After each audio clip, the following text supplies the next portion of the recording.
Everyone, good morning. This is Rosemarie Allen back again with Magical Moments with Rosemarie.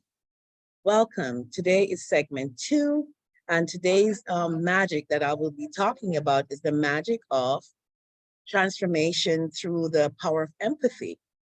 You know what empathy is? Great. And if you didn't, the Oxford Dictionary definition of empathy is the ability to understand and share the feelings of others.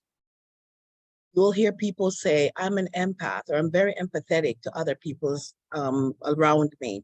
So what that means is that they really take on the feeling of the person.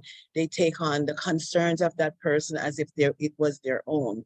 And that's how that um, becomes really empathetic because they're taking on those other people's feelings.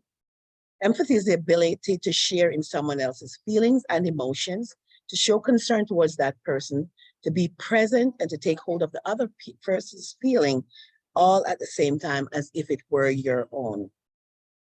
Empathy can be felt by hearing the person's voice on the other end of a telephone. It can be felt by seeing that person, the situation that they're in.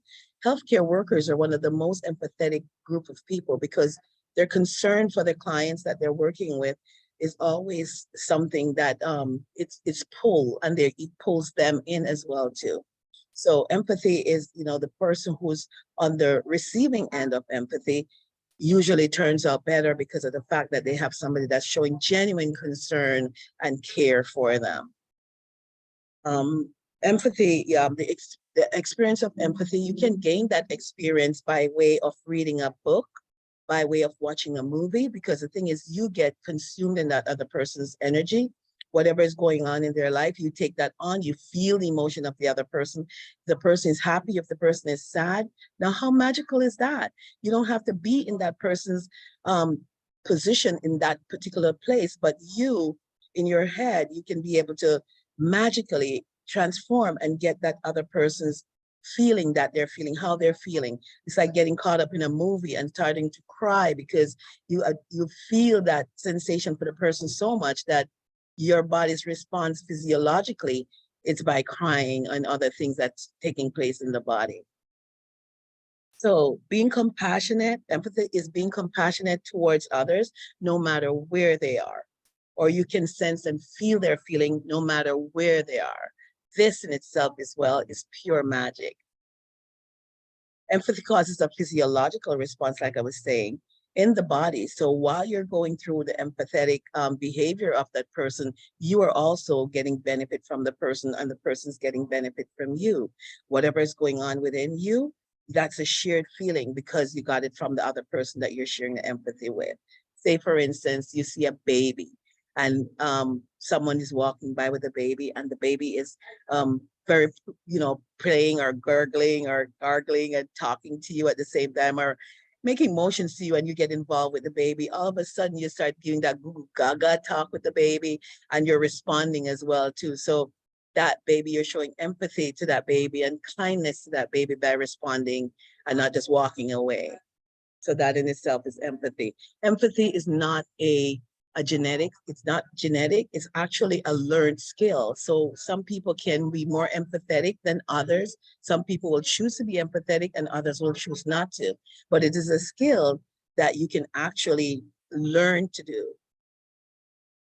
Um, to empathize and have the ability to show concern for others, people's outlook and their solution, and to help them to find their own solution. So while you're being empathetic with someone, you can give them the space to find their own solution just by being there present for them at that moment in time. Now, there are 3 types of empathy. The first one is cognitive empathy. Cognitive empathy is the ability to understand how someone is feeling or what they're actually thinking. You actually see these most happening in siblings and partners, relationships, people who you are close with, best friends. You can actually see how that person is feeling. You can feel how they're feeling, and you can sometimes understand what they're thinking even before they say it. That in itself is also magical because you can see the person and feel what they're feeling, can almost actually finish their sentences. So that would be cognitive empathy.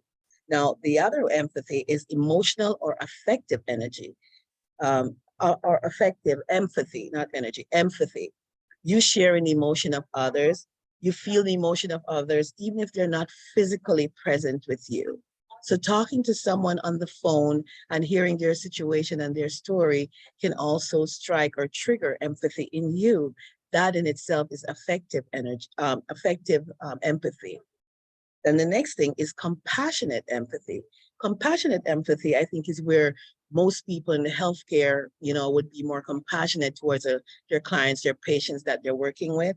So that would be showing like a genuine concern for the patient, encouraging the person to take action on their own, or advising them as needed and what they can do to help their feelings, and keeping in mind that you're sharing in that person's situation at the same time, as if that were your situation, like you're walking in their shoe, and then you're giving them information or advice according to what you're feeling, like if you were in their position. You're not forcing it on them, you're gently sharing that feeling with them. Okay. Now, there are three ways to increase empathy while improving overall well-being, because empathy, it actually helps us with well-being. So here are the three ways. Number one, you can read. Reading opens up a whole new world. You get exposed and experiences from different cultures, different countries, different people, different human experiences just by the way of reading. You can get to know about other people. So it'd be a little bit more sensitive to other people and their cultures around you. That's being another way that you could do that as well too. The next one is learning to listen. Active listening is where you're listening to someone's, they will be talking to you and you're not disrupting their conversation, letting them speak. I myself work on that as well too, and I'm working on it in the process, because sometimes you feel like you have something to say and you don't want to forget it, so you want to try to get it in as quickly so that you don't forget it. Now that in itself is not focusing on where empathy is. Empathy is giving the person and allowing that person that space that they can say what they have to say. Because a lot of times when they say what they have to say, they move whatever is in them that's causing discomfort or triggering them. That actually helps them to be able to say, for instance, clear space, that they can even think better, and it removes that feeling that they had inside that is taking up that emotion that they have. So it actually helped to release that emotion, in other words. The next thing is when you're offering advice to them as well too, is offering it from a space of, I can't tell you exactly what to do, but if it were me in a situation like that, possibly this is what I would do, but not like forcing your idea or suggestion on the person. It's just like gently giving them some advice. And so the third one is to accept other people's differences. Other people, everybody has their own point of view. So your point of view may be different from someone else's. And a great example of this is getting the different experience is, say, for instance, you're at a train station and a train comes whisking by. As a train passes by, it picks up wind and the wind blows you. You'll feel the wind gushing against your skin. Your clothes may flap in the wind. You may see leaves blowing. So that's your experience because you're on the outside of the train. Now, the people on the inside of the train, they're having their own experience as well, too, because they too are they may be sitting meditating. They may be having a conversation with a friend. They may be on the phone. They may be reading a book. Their experience is totally different on the inside of the train. So that's their point of view. Your point of view is different because you're on the outside of the train experiencing as a train passed by. Your experience is totally different. So keep that in mind, okay? Practice being kind. That's the next thing. Practice being kind to people, the people in your life. Choose to do something nice for someone. At least, say for instance, you're walking and you see someone coming up towards the door with their hands filled with bags. Just opening the door and gently letting someone in, holding the door as they come in. That in itself can be, a sign that you're being empathetic. Complimenting someone on something, or telling them, the color they're wearing is pretty or on them, or, just giving someone good compliments. That also can be a way of learning to be empathetic. Putting other people's feelings before yours at sometimes. That also can help to be being empathetic. So these are some of the things that you can do to build those skills.